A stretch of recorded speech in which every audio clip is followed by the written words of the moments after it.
Hello, everyone. Nice to be here. While we're getting that working, my name's Kate.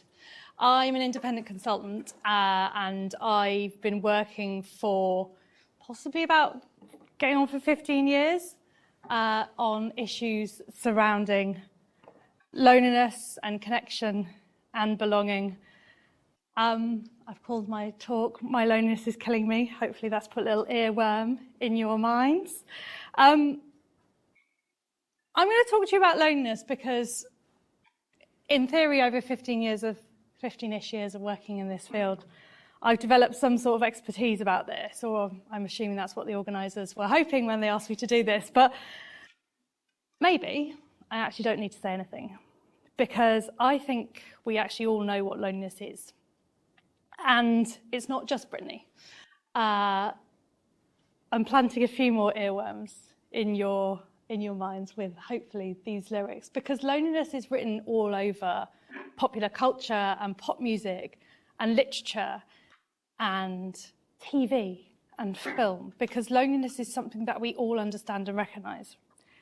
It's part of our humanity, and it's a normal, completely normal human emotion and experience that most of us, in fact, I'd go probably as far to say all of us, have experienced at some point. And actually, most of the time when we experience loneliness, it's pretty healthy to do so. And in fact, loneliness is compared to hunger and thirst in being something that is there to trigger us to go and find something that we need. So if that's what loneliness is, how is it killing us? It's really, really important, because although it is normal and every day, it's also really not trivial when we experience it all of the time. So we talk about chronic loneliness as loneliness that we experience often or always. And when we experience loneliness often or always, when it becomes a chronic part of our experience, it is really very, very serious, deadly serious. So I'm going to bang on a lot more about what loneliness is, despite the fact that we all recognise that term, because when we start to talk about things like loneliness in policy terms, then I think we very quickly get confused again about what we're really talking about. We forget that kind of innate knowledge we have about what loneliness is, and we start getting it muddled up with lots of other things. So the definition of loneliness, and in fact I was in a taxi on the way here and the guy said, "What on earth is loneliness and how do we define it?" So I told him this. Loneliness is an emotion, right? It's an emotion that we have when there is a gap between the relationships that we have and those that we want and need. And that means it's linked to both the quality and the quantity of our relationships and our perceptions and experiences and expectations of those. So it is completely different to social isolation, because social isolation is something objective, which is about counting our social connections. And it's also different to solitude, which is a really good thing that we can have when we're alone and we want to be and we're happy to be.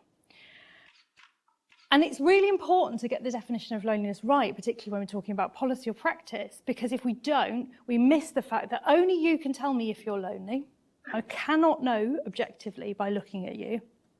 And whether we will experience it or not in a given situation is dependent on a whole bunch of things, including our character, our experiences, our ways of thinking. So that's what loneliness is, and that's what it is that I'm talking about when I talk about loneliness. People are often very keen to talk about an epidemic of loneliness, and there are lots of very impressive people who have written books, and they're probably try and sell you them, telling us that we have never been so disconnected as a society.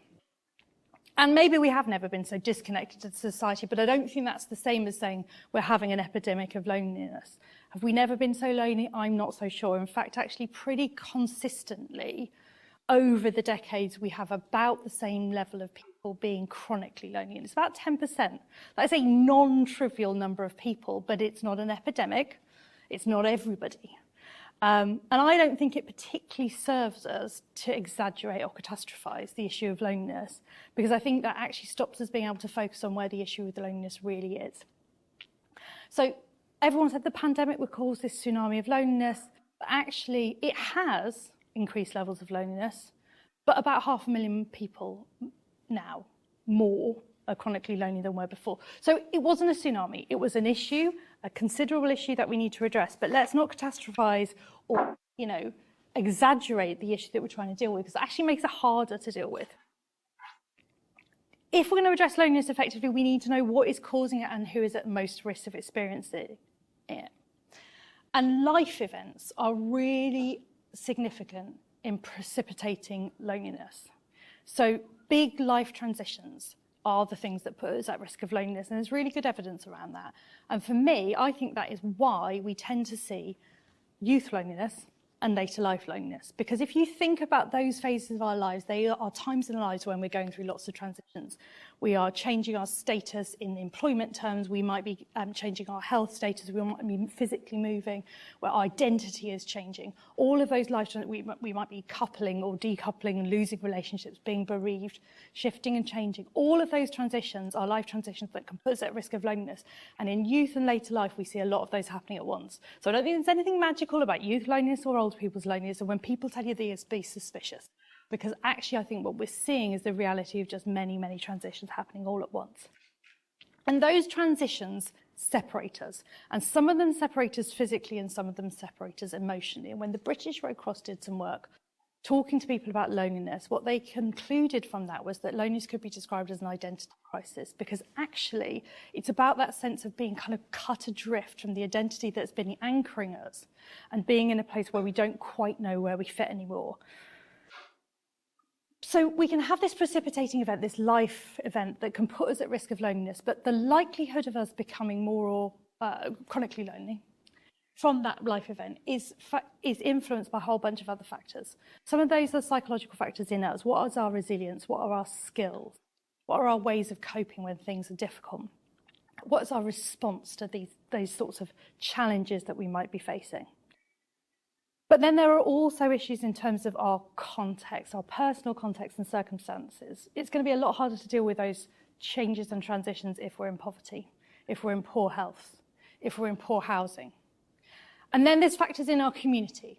If we don't have any transport where we live, if there are no community meeting spaces, if there's no social infrastructure in terms of organisations and associations, our risk of loneliness is going to increase. And then there are bigger structural factors, like whether people face discrimination and exclusion on a systematic basis in society. And when we understand all of that, in terms of how risk of loneliness happens, it's pretty clear that it's going to be the case that loneliness is not an equal experience.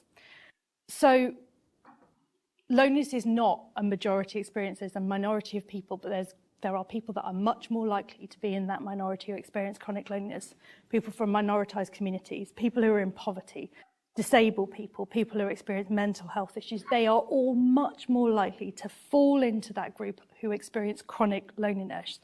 So yes, loneliness is something we all experience. It is a universal experience. It's therefore something we shouldn't be stigmatizing or othering in people. But statistically, loneliness isn't killing me, a cis, white, able-bodied woman. That isn't who loneliness is killing. I'm going to bang on just a little bit more because I think it's so important to understand what loneliness is before we think about how to address it. And the one last sort of dynamic I want to suggest is this different types of loneliness. Because there is a massive difference between the loneliness I feel because I haven't got enough social connections and I don't see enough people in a day and I don't talk to enough people in a day, as compared to the loneliness I might feel when I have lost or never had that deep connection, whether it is with a parent or a partner or a friend or whoever it is that gives you meaning and depth and purpose in your life. And that's different again to a kind of existential sense of not belonging to the humanity around you that comes from that sense of being adrift from the wider community and humanity that you're part of.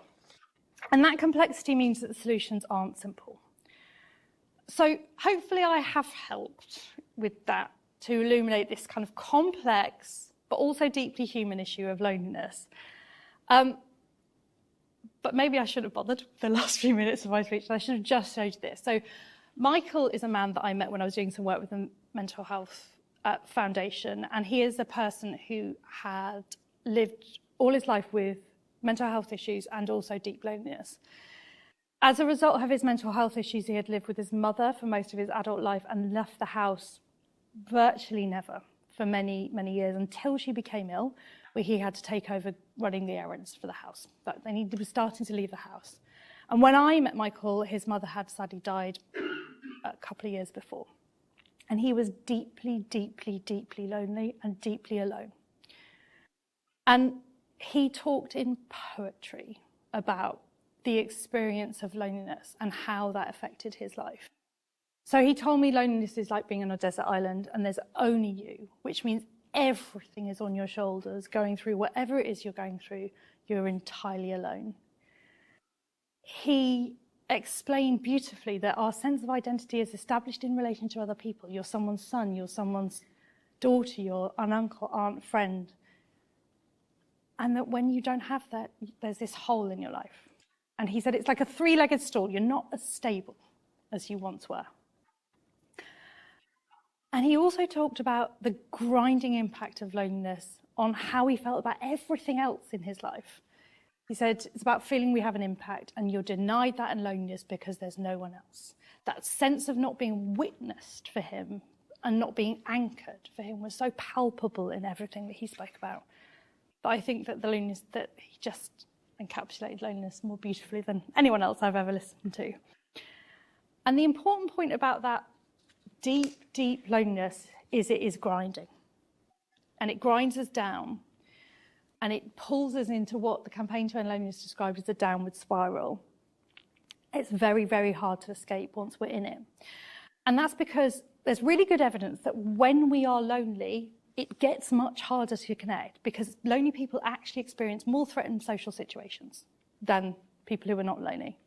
So the very thing that you need to do in order to address loneliness, you are less equipped to do the more lonely you are. So that means that people who are lonely will need support to overcome loneliness. And does that matter? Well, yes, because loneliness will break us in the end. Loneliness is an equivalent risk factor for early mortality as smoking 15 cigarettes a day. And it is that because it directly links to both our physical and mental health, but also because loneliness makes it so much harder for us to make the right decisions. We are so much less likely to make good choices like stopping smoking and cutting down drinking and taking exercise when we are lonely. So this stuff really, really matters. Is there anything we can do about it? Thank God. This would be a very depressing discussion. The answer is yes, right? And the answer, and what we need to do to address it is to create less loneliness, right? And I think it's therefore helpful to think about what we want instead. But the truth is that loneliness doesn't have one opposite. So we're talking about connection and community today. Connection, belonging, relationships, they've all been proposed as the opposites of loneliness. But I would say they're the opposites of parts of loneliness. And so bear with me when I talk a little bit more about creating more not lonely, right? For the next few minutes. Because I think nothing quite encapsulates its opposite. It's all of these things. And some other things as well, probably. So what are the things that we need to do to address loneliness? Two of them. We need to support people who are lonely to become less lonely or to cope if we can't actually enable them to become less lonely. And then we need to do really hard work of building loneliness out of our communities, out of our families, out of our workplaces, out of society. Not much to do then. So I'm going to talk a little bit about supporting individuals first. If you accept the definition that I gave you at the beginning of what loneliness is, there are three things you can do to address it. You can address the quality of someone's relationships, you can address the quantity of someone's relationships, or you can change how they think and feel, what they expect, how they respond in social situations, how they experience their relationships. You can work on people's psychology and thinking. And the interesting thing is, these two are the most intuitive, the first two. The last one is actually where there's some really, really clear evidence that if we do things that in that space, we will address people's levels of loneliness, but there's actually much less of it going on. Just a food for thought there. Now, there's a whole, talk in itself about how do you put in place the services and support that people need to address loneliness in the community. So I'm not going to give that as well as all the other things I want to say tonight, but I'm just going to flag this framework which I created for the Campaign to End Loneliness and Age UK, called Promising Approaches Framework. And it looks at what it would look like to set up in a community a response that's meaningful, that would actually work to address loneliness. And the really key point about what that framework says is there are things you can do to work on the quality and quantity of relationship and change people's thinking, but those aren't the only things you would need to do in a community in order to meaningfully address the loneliness of the people there, because you've also got to think about how do people who are experiencing loneliness, who are deep in that downward spiral, actually get into those one-to-one interventions or to the groups or to into the psychological support. And you've got to have the right kind of infrastructure in the community to enable any of those things to exist and thrive in the first place. And you've got to do things in a way that means that loneliness is built out of society. So the framework is there to kind of demonstrate that actually there are sort of multiple parts, moving parts that are needed to meaningfully address loneliness. But it's also there to help local authorities, particularly because that's who it's written for, think through what have we already got? Because actually most of this stuff is stuff that exists already. The question for loneliness is how do we use that stuff meaningfully to be part of a solution for loneliness? How do we bring together the transport infrastructure that we have and the digital infrastructure that we have and the services that are out there connecting with people who might be at risk of loneliness, connecting them into the one-to-one support in the groups in our communities. So it's about thinking through how we use the stuff we've got and what else we might need to build a loneliness response. So like I said, I can't do justice to talking all of this through, but I just want to give you a couple of examples of what loneliness interventions or interventions that address loneliness look like in practice. And the first one I'm going to tell is a story that I've been telling a very long time. It's quite old now. But back in the day, Age UK had a service that was commissioned by the local health authority. And its aim was to sort of support people who are living with long-term conditions in later life to reduce their health and social care use, right? That was what it was commissioned for. And they worked with an older gentleman who was consistently failing to control his COPD, that lung condition, COPD. And they met with him and they asked him what mattered to him. And he told them that what he missed was walking his dog on the beach with bumping into the other dog walkers on the beach and having a little chat.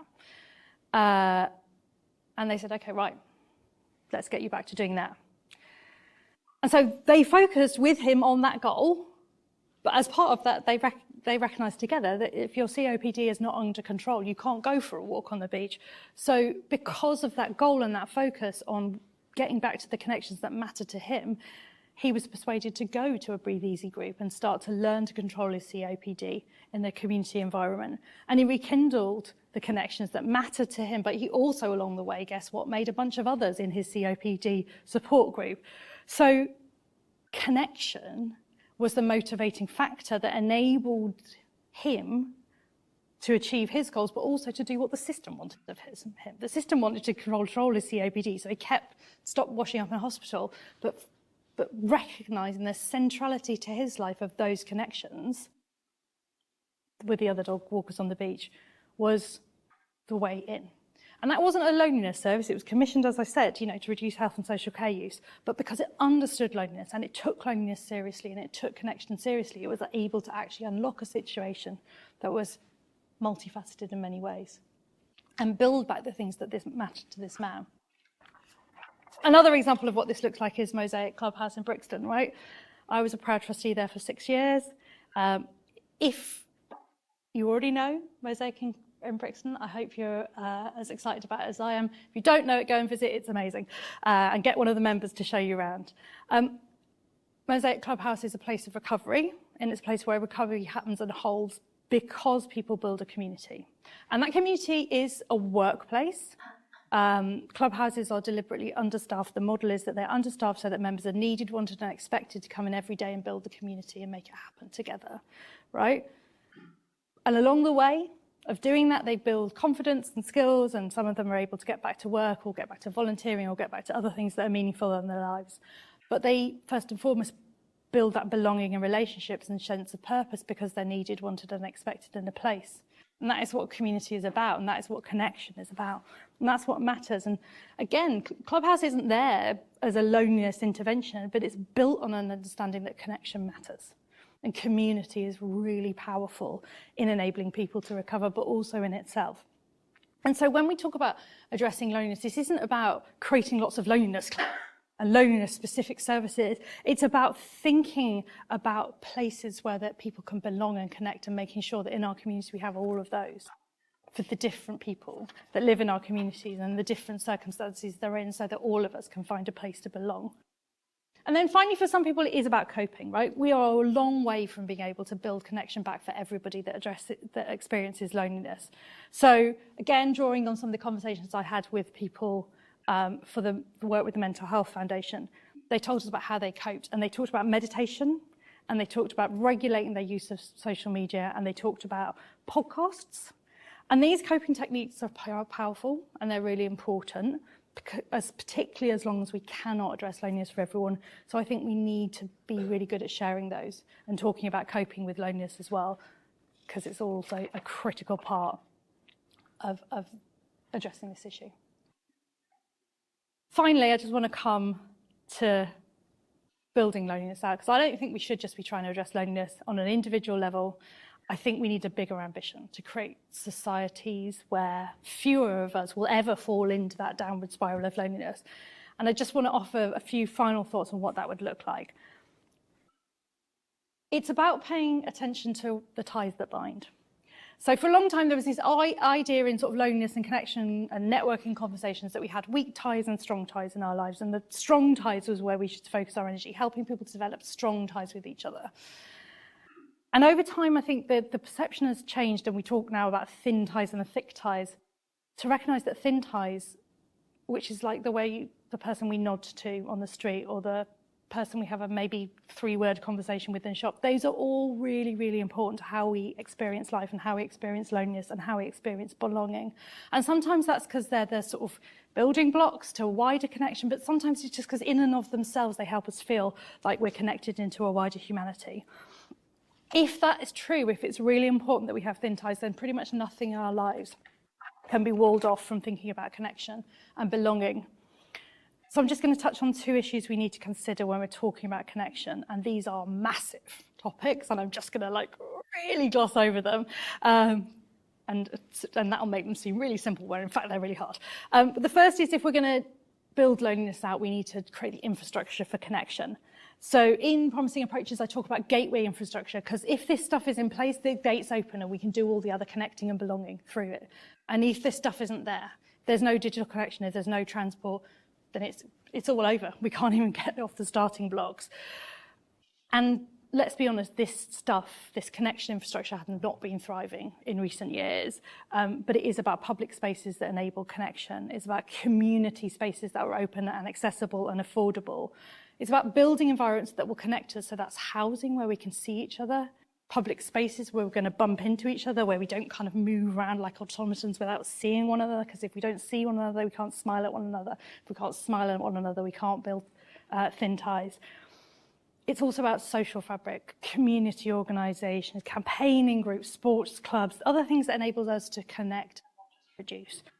And doing that properly, because association is totally human. If you just leave people alone, they will gather together, but they will create in-groups and out-groups. And so actually, if you want inclusion, you need to actually structure and scaffold those spaces of connection. Beware the myth of how wonderful everything was in COVID. There was mutual support, but there were lots of people on the outside of that too, right? So we've got to be careful. If we want inclusion, that is not necessarily a human instinct in the way that association is. So we've got to deliberately nurture our community infrastructure. And then the second thing is just to act in all of the work that we do in ways that take connection seriously. And that's about having approaches that recognise the centrality of relationships and connections at every turn. And in policy, that's probably about tests. We talk, having a connection and relationships tests across all of the public policy. Is this going to make things better? It's about, again, glossing over a massive issue, but rejecting the politics of separation. We need to have belonging. and to address the barriers to belonging if we're taking relationships seriously. It's about addressing those structural factors that make it hard and separate us and reduce people's belonging. And none of that is trivial. If you even think about just social care, which is a field I know lots of you work in, if we move to social care that really recognise social connection and relationships as important as eating and drinking and shelter, it would be really, really different to what we have now.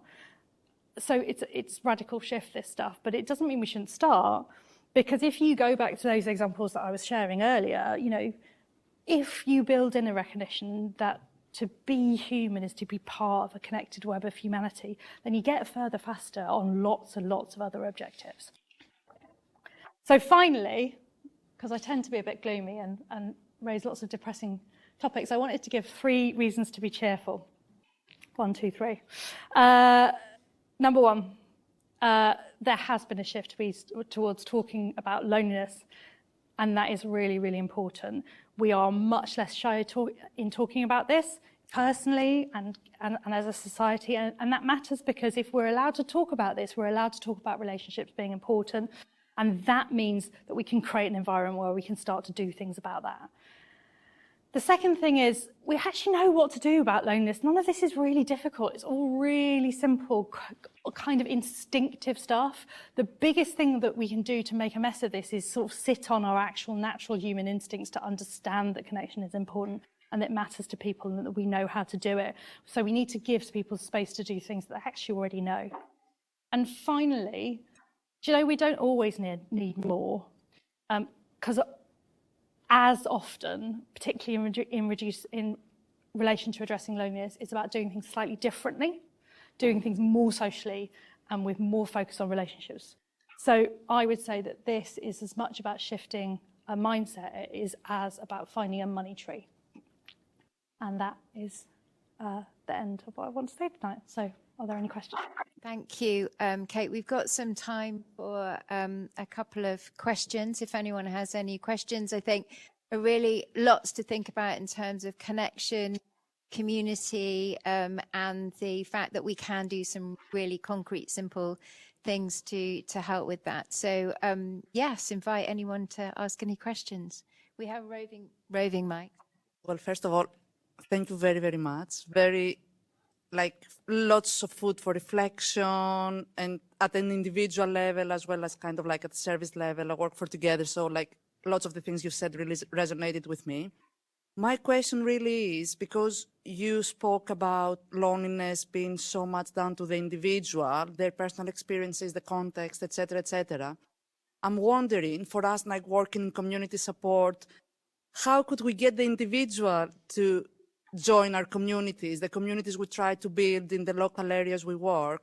So any insights or thoughts around that would be very, very welcome. Yeah, I mean, so I think one of the challenges with sort of trying to address loneliness is that it is a really diverse experience, and people, so the solutions to loneliness are as diverse as people are, the thing I often say. I think but the need for connection is enormous, right? So I think sometimes it's about just recognizing that you will only ever create one horse for one course. You will only ever be able to offer something to people. But I think, you know, that's the reality of the situation. If you're trying to support people to connect, the best thing you can do is create a really, really good experience for the people that you have with you, and to build from there. You know, nothing is going to be for everybody. Nothing meets everybody's needs. But I mean, there is guidance, particularly if you're trying to create group activities, about how to make them particularly welcoming to people who are lonely.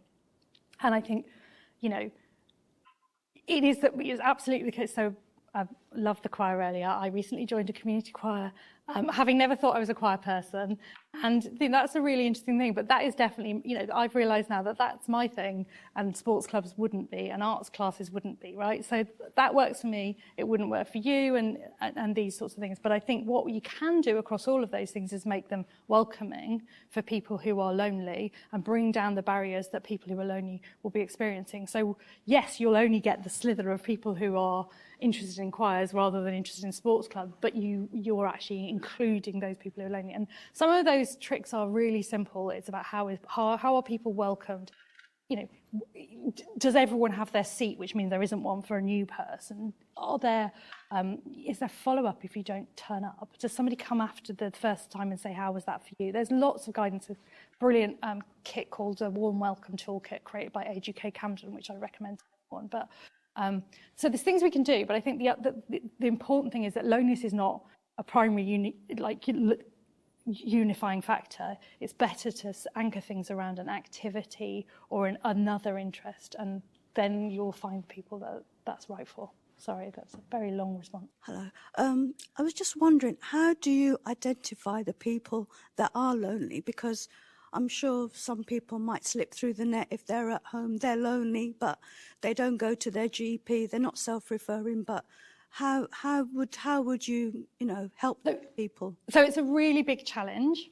How do you identify the people who are most lonely? So there are ways that you can identify people through risk factors. So it's pretty ineffective to ask people if they're lonely at the point of entry to the service, but you can provide services to people who share likely risk factors for loneliness, people who are carers, for example, massive risk of loneliness, people with long-term health conditions, also at massive risk. Those are kind of good places to start. But as you say, there are some people who are known to no one. And again, I feel like I'm an advocate for Age UK Camden. Age UK Camden did some really interesting work funded by the National Lottery, because they were really concerned about what they described as the people no one knows. And they tried a whole range of different approaches, including just approaching people on the street, to try and think about how can you identify people. And there isn't a perfect answer yet. There will always be people who are not in contact with any services and support, but it is actually a very small number, and they identify, but actually just being present. One of the best things you can do to kind of break down people's barriers to engaging with is be regularly present, because familiarity, even if it's just seeing the same person over and over again, smiling our chances of feeling comfortable to engage with that person are much, much greater if we've seen them regularly. So there's some work that was done in sheltered housing showed, I think they'd had to launch a pop-up something like 7 times before people started coming out of their doors and saying, hello, what is it you're here for? So I think there is that kind of persistence and familiarity and being present that enables people to feel connected. But there are people that no one knows, and that is a genuine challenge. Thank you. Thank you for the presentation. You raised a really good point around digital infrastructure as well and the role that plays. Bit of a left field question, but what role can AI play in alleviating loneliness, if any?